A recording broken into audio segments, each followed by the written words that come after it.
Convido o autor do livro, Padre José Cândido da Silva, para falar um pouco sobre sua obra. Boa tarde. Olha, esse livro, em primeiro lugar, não fui eu que digitei, foi por inteligência artificial. Esse livro pode haver, apesar da gente tentar, nós fizemos as revisões, pode acontecer de alguns erros ortográficos, porque inteligência artificial é muito perfeita, mas não é tão perfeita como ser humano, graças a Deus. Então, esse livro não é um livro como o outro que eu escrevi, que é mais acadêmico, o outro livro era mais acadêmico sobre a Trindade. Esse não, é um livro bem pastoral, ou seja, é para o uso, para o serviço, para a orientação das pessoas que lidam com liturgia, serviços litúrgicos, coordenadores de liturgia. Na verdade, eu não tinha a pretensão de escrever um livro. Eu fiz uns vídeos sobre isso. Os amigos lá de Belo Horizonte resolveram transcrever esse livro e lançá-lo com o texto escrito. Sem mais delongas, eu quero colocar algumas coisas que eu não vou dar o spoiler sobre o conteúdo, mas vou chamar a atenção de vocês sobre algumas coisas que são muito interessantes. Eu já começo falando que no capítulo índice, porque de vez em quando as pessoas perguntam: cachorro entra na igreja, o que a gente tem que fazer? O livro fala disso. Qual é a atitude melhor? Uma outra coisa que eu falei e não desenvolvi, e que eu acho que é necessário desenvolver, é o problema de acólitos. Na verdade, nós podemos chamar de coroinhas. Coroinhas são os meninos do coro. Coro é aquilo que nós chamamos hoje de presbitério. É onde se desenvolve a celebração. Aquilo ali se pode chamar de presbitério e pode ser chamado também de coro. Por que coro? Porque nas igrejas antigas, ali ficavam os côregos para cantar a liturgia das horas, e por isso se chama coro. Depois, os meninos que ajudam a celebração passaram a ser chamados de coroinhas. Não foi desenvolvido isso muito, não. Mas também existe o nome acólitos. Apesar de ser a mesma coisa, no entanto, a origem do termo é diferente. Coroinhas são os meninos e acólito era uma ordem antiga da igreja. Ainda tem, nós hoje chamamos de leitorado. Na verdade, antigamente se chamavam de primeiras ordens menores. E o acolitado fazia parte. Acolitado, portanto, era uma atividade que na igreja se tornou institucional. Mas não é ordem, não é sacramento. Não é sacramento e nem é ministério ordenado. São chamados ordens menores. Como acabaram essas ordens menores, hoje a gente pode usar para os acólitos, aqueles que ajudam a missa. Antigamente, para ajudar a missa, para servir ao altar, precisava de uma ordem, precisava de uma preparação, com um ministério, com a presença do Cristo e assim por diante. Isso foi desaparecendo e ficou dentro da caminhada para o presbiterado. Então era um avião, acolitado, tonsura, tá? E outros ministérios menores, chamados ordens menores. Hoje permaneceram os 3 graus do sacramento da ordem: diaconato, presbiterato e episcopado. Eu trato disso aqui no livro, das ordens, dos 3 graus do sacramento da ordem em si. Mas o que eu queria falar sobre os acólitos, que servem para tudo, não pode se entender acólitos que ajudam a missa e não participam da comunhão, da Eucaristia. Alguém fala, mas eles não fizeram primeiro a Eucaristia. Então seria oportuno que os acólitos já tivessem feito a primeira Eucaristia. Essa é a primeira coisa. Mas pode ser que não estejam preparados para colocar. Então se prepare antes. Mas ajudar na missa. Ficar disposto lá em cima, trabalhando, acolitando, ajudando o padre. Quando chega na hora da comunhão, não comunga, é uma coisa que não é boa para a Assembleia. Ou seja, ele está lá ajudando, não comunga. Então, é mau exemplo. Outras coisas, por exemplo, no capítulo 1 tem uma coisa importante, não importa, não? Está ótimo. Não. Está bom? Na missa guiada do povo, o padre, ele recita, ele reza orações que são dirigidas diretamente a Deus. E tem muito padre que não sabe muito bem disso. Se ele está voltado para o povo e vai rezar uma oração, que é uma das partes da missa, que não são orações dirigidas a Deus, né? Mas naquelas que são dirigidas a Deus, para onde ele olha? Sem dúvida não vai olhar. Deus, meu nosso Pai, e olhar para ela não é Deus, nosso Pai, e nem a Assembleia é. Para onde ele olha? O Pai fica olhando a Assembleia e falando: Deus, nosso Pai. Ou então, Senhor Jesus Cristo, que nos deixastes nesse admirável sacramento, etc. Olhando para a Assembleia, não é? Para onde deve olhar? O livro fala. Paramentos litúrgicos. Primeiramente, a importância dos paramentos litúrgicos. Ele participa também, deixa rodar. Paramentos litúrgicos. Primeiramente, eles são importantes. O padre não deve jamais celebrar a Eucaristia do jeito que eu estou. Eu acredito que ninguém mais faz isso. Mas antigamente alguns faziam, tá? E algumas vezes muito mal vestidos até.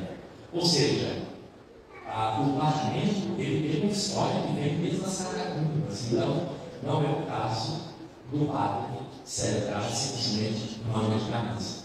E mais ainda, a roupa é também uma linguagem, ela fala. E os paramentos dentro da liturgia, eles têm uma importância de falar. As diversas cores transmitem significados. Nós temos basicamente o verde, o branco ou dourado, o roxo ou rosa. Em alguns lugares tem o azul, dedicado a Nossa Senhora. Em alguns lugares é permitido. Vermelho, tem o vermelho, não vou falar o significado agora não, porque o significado está no livro.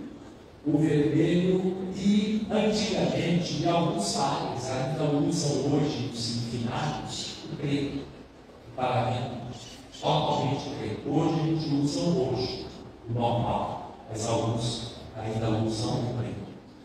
O livro vai mostrar o significado de cada um deles. Uma outra coisa, nós temos as posições corporais na liturgia. Então, nós temos assentados, e tem significado. Nós temos que ficar de pé. Joãozinho, fica de pé.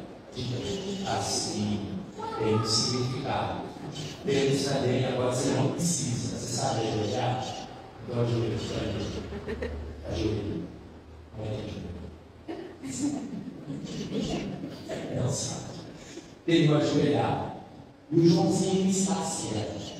Na liturgia do Vaticano II, não existe a obrigação de ajoelhar. No entanto, no meio, no momento da oração eucarística, a maior parte das pessoas se ajoelha. Não está errado, mas não é obrigatório. As pessoas, por exemplo, não podem se ajoelhar por algum motivo, ou porque a igreja está cheia, não tem lugar nos bancos, ou porque tem problemas de corpo, de joelho, não há nenhum problema. Vocês vejam que os padres, quando celebram, eles estão ajoelhados, eles ficam de pé e assentados. A posição oficial da liturgia é de pé e assentados. E tem um significado. Também está. Outra coisa sobre a comunhão. A comunhão, ela é direito dos fiéis. Alguém fala, mas tem isso que exige você ter comunhão de pé e na mão. Isso está errado. Isso tem que se falar. Ele está errado. Segundo os documentos, tanto do magistério da igreja, no mundo inteiro, ou seja, a ONU, seja os documentos da própria Conferência Nacional dos Bispos do Brasil, o fiel tem o direito de receber a comunhão de pé, na mão, de pé, na boca, ajoelhado, na mão ou na boca. É facultado aos fiéis e quem preside a Eucaristia, o padre e os ministros devem respeitar essa decisão que corresponde à sensibilidade de cada fiel. O normal é de pé na mão, mas é normal. Não significa que o resto seja anormal. Não. Significa simplesmente que são alternativas diferentes. Outra pergunta que a gente faz é essa, eu vou responder. Se você vai à missa 2 vezes no dia, você tem domingo de semana, você pode contar as 2 vezes? Antigamente não, agora pode. Principalmente se você foi a uma celebração que não é eucarística, ou seja, não é o padre, é o ministro da palavra, ou da comunhão, o ministro extraordinário da comunhão eucarística, ou mesmo o diácono. Você foi como? Aí depois você ficou sabendo, mas é missa. E eu vou à missa então. Pode não vou à missa. Não tem problema. Durante a consagração,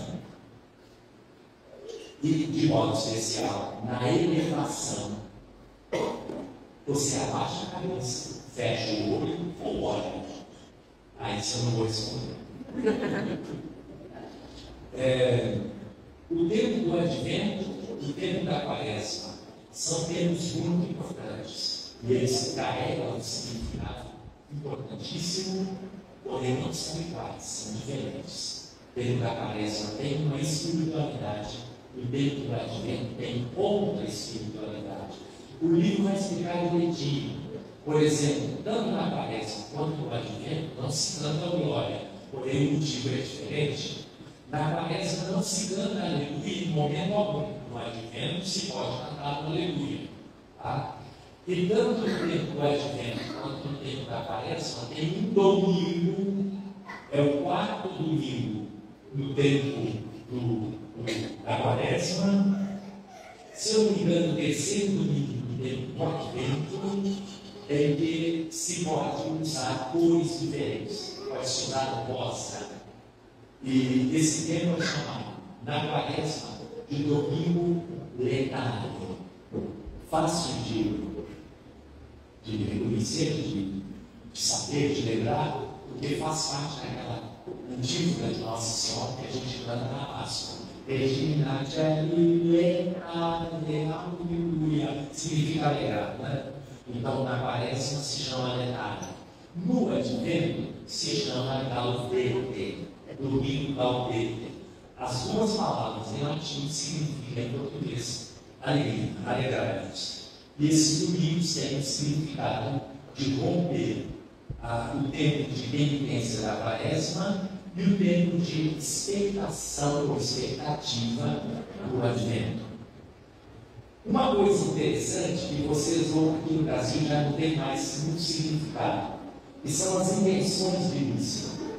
No Brasil, atualmente, as intenções, porque pela falta de padres, porque não tem missa todo dia, há igrejas da Europa que durante a semana tem 4, 5 missas na igreja, né? Então, aqui no Brasil, todas as missas são chamadas de intenções comunitárias, em que o fiel pode pedir, vários fiéis podem pedir quantas intenções, naturalmente não pode abusar. Lá em Belo Horizonte, normalmente as paróquias permitem 5 intenções por cada fiel. Então, são intenções comunitárias. Mas nos outros países não é assim que funciona. As intenções são chamadas intenções específicas, que uma missa só pode ser celebrada para uma intenção, não mais de uma. Intenções chamadas de missas gregorianas, que é uma intenção para uma pessoa falecida 30 dias seguidos, que só pode ser aquela intenção, e a intenção chamada de missa manual, que é a intenção sem dia marcado. E também essa intenção sem dia marcado só pode ser aquela. E aí vem uma coisa interessante, o livro explica muito bem. As intenções chamadas de missas manuais, que o fiel marca a intenção na sua paróquia, em qualquer lugar. Eu quero que o senhor celebre para mim a intenção de fulano de tal, pode ser ação de graça, pode ser falecimento, assim por diante. O padre recebe e só pode ser aquela intenção na missa, não qualquer outra. Como o padre, por exemplo, ele tem as intenções marcadas na agenda. A Europa não tem muitas intenções, não tem muitas intenções, é uma só. Então você pega a agenda, você vai celebrar a missa, lá na sacristia você tem um livro escrito. Você escreve o seu nome e sabe que você vai celebrar a missa na sua intenção. Tá? E o padre que vai celebrar a missa, o padre da igreja que quer a intenção. Então, naturalmente alguém fala, mas o sétimo dia vai ser uma missa especial. Por quê? Porque sétimo dia não tem prazo, para você marcar. Não vou marcar a missa de sétimo dia, é há 5 meses já, é só morrer sétimo dia. Na verdade, porque lá não existe missa de sétimo dia. Existe missa da pessoa falecida, mas não é de 7 dias, isso é só no Brasil. Mas aí vem a missa manual. A missa manual, o fiel chega e fala, como se fosse na intenção do plano de tal. O padre recebe aquela intenção, não tem dia marcado, ele anota. Eles vão anotando, chega a anotar 100 missas e ele não tem condições de celebrar, porque está tudo marcado já, as missas marcadas. Aí chega o padre do terceiro mundo, chega o padre Cândido, tá? Aí o padre, só está precisando de recursos para a sua paróquia? Estou. Então, o senhor vai celebrar na minha intenção que o padre fala. Na minha intenção são aquelas intenções manuais que ele recebeu de vários fiéis. O senhor vai celebrar na minha intenção 100 missas. Para cada missa, o senhor vai receber, digamos, 10 euros. 10 euros. 100 missas são 1.000 euros. 1.000 euros são 5, 6, 7 mil reais. É muito, não é? O que acontece?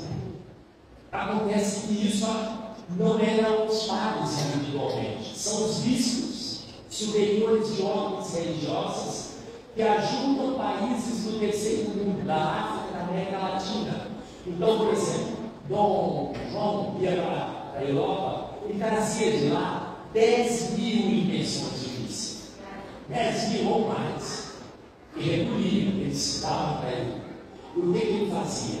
O padre chegava na diocese, não tinha como se sustentar, ele falava, está aqui o dinheiro, você tem que celebrar 100 missas na minha intenção. O que vai significar isso? Uma comunhão de bens da igreja. Ou seja, as igrejas mais ricas ajudam as igrejas mais pobres. E quando eu falo igreja, eu estou falando de dioceses. Havia, hoje, não sei, havia no Brasil dioceses que sobreviviam por conta disso. Havia congregações religiosas em terras de missão, cujos membros sobreviviam por conta disso. No Brasil, no país da América Latina, na África e assim por diante. Ouvi falar que quando a Europa do Leste, a Europa Oriental, acabou lá no comunismo, os países do Ocidente estavam se dedicando a ajudar mais a Europa do Leste. Então, isso é uma coisa muito importante para a gente entender. Está aqui explicado, também não esqueçam de explicar, porque é uma curiosidade muito interessante para saber que a igreja, até nesse aspecto, por que não falamos isso? Porque muito padre fala, comércio de missa. Não é. É uma forma de comunhão.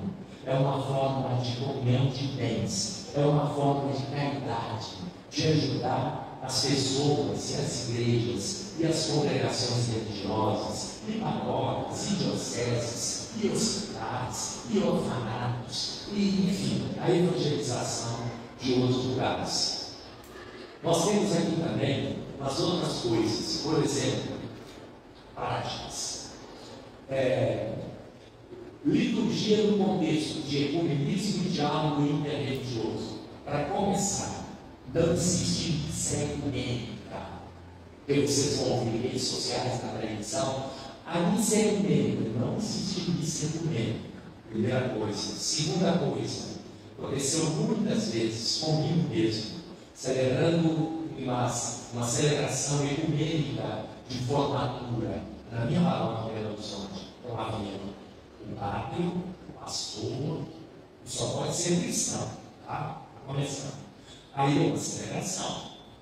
Aí nessa celebração não acaba. Aí você vai lá nos comentários, nos quadros da igreja. Mas que missa bonita foi essa? Aí eu falo, não foi missa. É uma celebração ecumênica.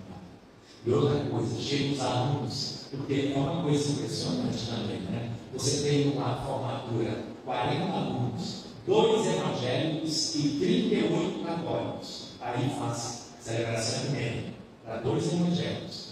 Os fundamentos 2 iriam, né? Aí faz a celebração ecumênica. Mas antes, quando eles vão combinar com a gente, eles chegam lá e falam assim: na hora do ofertório, a gente pode levar. Não vai ter ofertório, porque não é missa.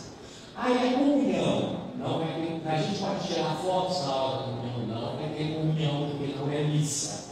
E a homenagem à Nossa Senhora, não pode ter, porque é ecumênico. Aí então nós não temos. Eu falei isso comigo com os evangélicos. Simples. Então, uma coisa é celebração ecumênica, outra coisa é missa. Celebração ecumênica é como a liturgia da palavra que aqui vocês têm nas comunidades, né?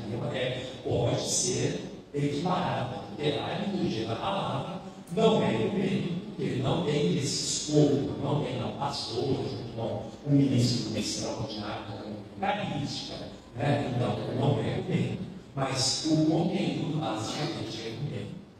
E então, só se pode rezar juntos ao mesmo Deus com as comunidades religiosas que são cristãos, todos, menos testemunhas de Jeová e mormons.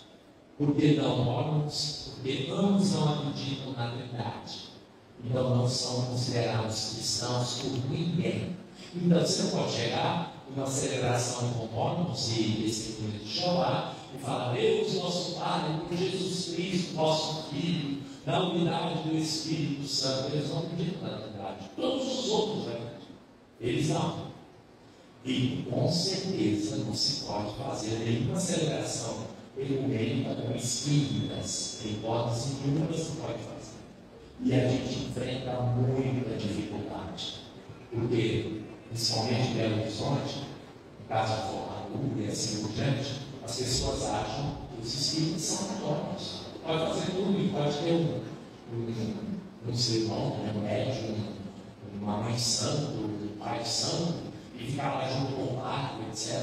Muitas vezes querem ter um lugar de proeminência, onde, por exemplo, a formatura de universidade, aquele tanto de gente ilustrada lá, para eles é um momento de promoção, né? Então eles ficam querendo fazer isso. Quando você fala que não, eles pensam que é discriminação. Não é discriminação, porque a experiência religiosa é totalmente diferente. Aí, para isso, nós temos um outro tipo, não é, vamos dizer, de celebração, mas é diferente, que é aquilo que eu consigo. Isso está no concílio, bem pode ter um segundo, viu? Isso aqui é diferente ao concílio.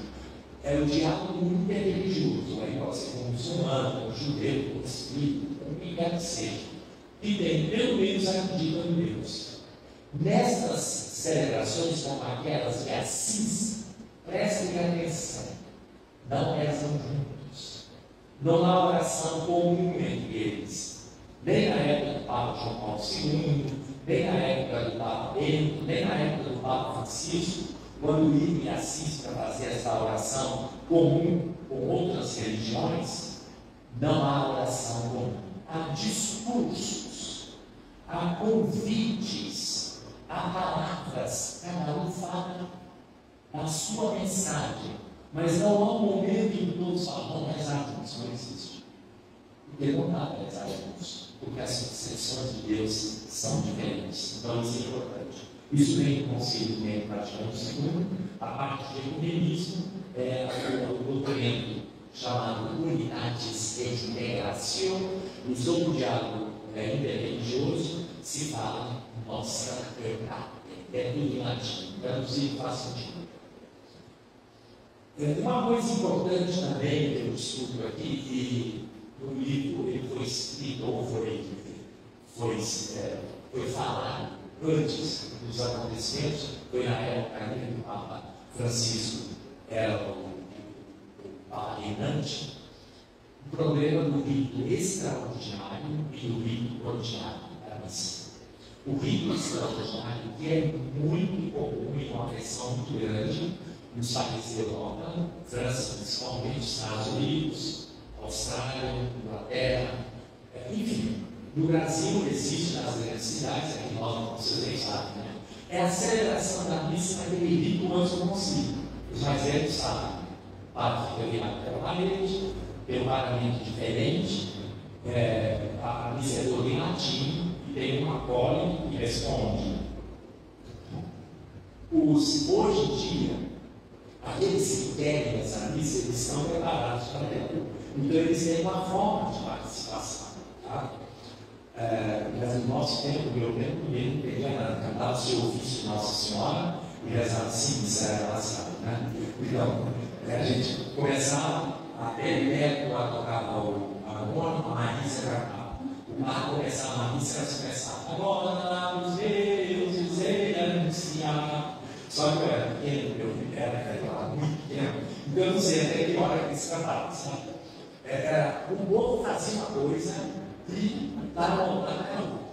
Tá? Levemente o povo ficava desligado. Tanto se dizia, o primeiro mandamento da lei da igreja se falava assistir. Era assistência. Você ficava lá, quase sempre se ajoelhava o tempo todo, né? Eu não me lembro de assentar, não sei. Eu, sinceramente, claro, eu preferia já voltando a mudança litúrgica, mas não é um curso da gente lá. Então eu explico isso, a importância da reforma litúrgica, e falo um pouco do problema que estava acontecendo. Parece que o Papa vai tentar resolver isso que aconteceu. O problema que estava acontecendo era que aqueles que estavam exigindo, é o que foi dito, aqueles que estavam exigindo a missa do rito extraordinário não queriam obedecer, não queriam o Concílio Vaticano II. E na própria, e eu pego desse livro, do meu livro, eu pego o que está. Houve dois documentos. O do Papa Bento facultando, liberando com muita prodigalidade a celebração do rito extraordinário. Aí, no documento do Papa Francisco, como é que chama?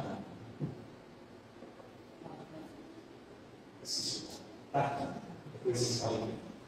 Ele dizia que foi feita uma pesquisa no mundo inteiro e que os bispos apontaram, na sua maioria, essas dificuldades de pessoas que estavam criando uma divisão na igreja. Porém, depois o Papa Francisco estava morto. No contrário, surgiu uma bomba na imprensa internacional. Dizem que foram vazadas as consultas que tinham sido feitas.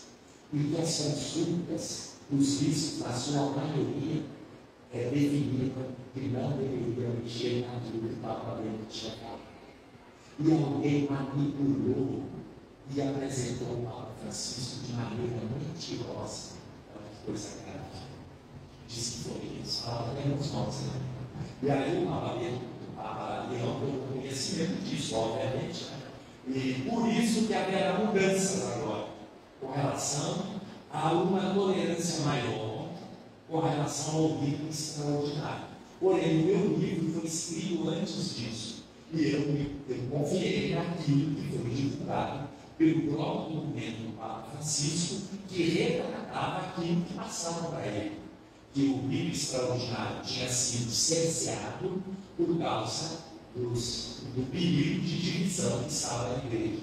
Então, vocês vão, quando lerem isso aí, saibam que se eu fosse fazer uma nova edição, eu teria que fazer uma ligeira modificação nessa parte. Bom, já estou terminando. Todo mundo sabe que os sacramentos, todos eles, a Eucaristia, o batismo, os 7 sacramentos, eles têm aquilo que nós chamamos a essência, que é matéria e forma. Ou seja, o sacramento, a gente sabe, por exemplo, batismo, demora, tem a liturgia, mas de fato, o que é exatamente o sacramento do batismo? É simplesmente uma água derramada na cabeça de alguém, de criança ou de um carecúmeno, e dizer as palavras, fulano, eu te batizo em nome do Pai, do Filho e do Espírito Santo. Então, outra coisa, você pega a Eucaristia. A Eucaristia também, é claro que, principalmente no Concílio Vaticano II, se valorizou muito a liturgia da palavra. Mas quando se trata da Eucaristia, a essência do sacramento da Eucaristia é a narrativa da instituição, que são aquelas palavras da última ceia. Ali está. Qual é a matéria, qual é o vinho? Quais são as palavras? Isso seja assim. Caso, por exemplo, o sacramento, tem 2 casos interessantes. Sacramento da penitência. Sacramento da penitência, as palavras, a forma. Porque matéria é a matéria. A forma é a palavra, são as palavras. No sacramento da penitência, a palavra é: eu te absolvo de todos os seus pecados, em nome do Pai, do Filho e do Espírito Santo. Amém. Isso é o sacramento da penitência na parte da forma. Por exemplo, se o Papa está no avião, o avião está caindo, ele pode chegar na frente e falar assim: de batismo. Eu absolvo todos vocês, em nome do Pai, do Filho e do Espírito Santo. Quem estiver disposto a arrepender-se dos pecados, foram perdoados os pecados, se o avião cair e morrer, vão ser todos salvos. Os que quiserem beber. E a matéria? O Espírito dela não aceitava. A matéria são os pecados. A matéria do sacramento da penitência são os pecados. Os nossos pecados. Pecado da palavra, pecado do coração, pecado do coração. Isso é matéria. Aí o Lutero dizia que a matéria do sacramento tinha que ser salvífica, tinha que ser alguma coisa. O óleo, a água, o alimento, tinha que ter um significado salvífico. Mas aí foi respondido pela teologia que a matéria do pecado, que é a matéria do sacramento, da penitência, é exatamente aquilo que faz com que a misericórdia e o amor de Deus possa ser exercido. Aqui também vai falar disso, o sacramento. E tem todos os outros sacramentos. O matrimônio, são os 2 sacramentos que vai falar. Qual que é a forma, a palavra? Para começar, o padre não é um celebrante, o padre assiste. O matrimônio é um padre assiste, ele não celebra. Ele celebra um casal. O casal é um celebrante. O padre é um ministro da assistência. Depois, a palavra, eu te prometo ser fiel na vida, na tristeza, na saúde, na doença, respeitando. Essa é a palavra. É a forma do sacramento. Se não houver isso, não há sacramento. E quando fala isso, ele fala com peso. Por isso que os sacramentos são, muitos casamentos podem ter decreto de nulidade se percebe na nulidade, ou seja, aquela pessoa falou que não se pensa, então se deve. E a matéria do sacramento é exatamente a vida conjugal, de um modo especial, a consumação do casamento, para a geração de filhos. É muita coisa que tem aqui também, vocês vão ver, a unção, sacramento da ordem, matrimônio. Depois, coisa que é comum, por exemplo, demoras, equipes de música, valor da música na liturgia, como se deve cantar na liturgia e na liturgia, os instrumentos, como é que eles devem ser executados. É assim. Então, vocês terão uma boa leitura. Agora, como é que vai ser? Vocês vão fazer. Bacana. Tomar contigo, né?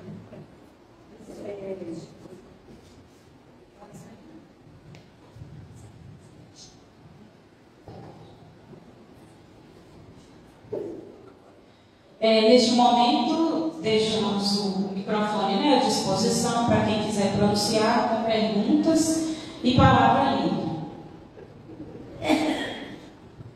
Enquanto o padre vai atuar os livros, vai ensinar de lanche aqui para todos vocês fiquem bem à vontade aí, tá bom? Obrigada. Alguma pergunta? Ah, não, se alguém quer falar. Sério? Eu acho que agora surge uma dúvida que a gente conversa. Depois que ler o livro, depois que você ler o Tá certo. o adventista dos 7 dias.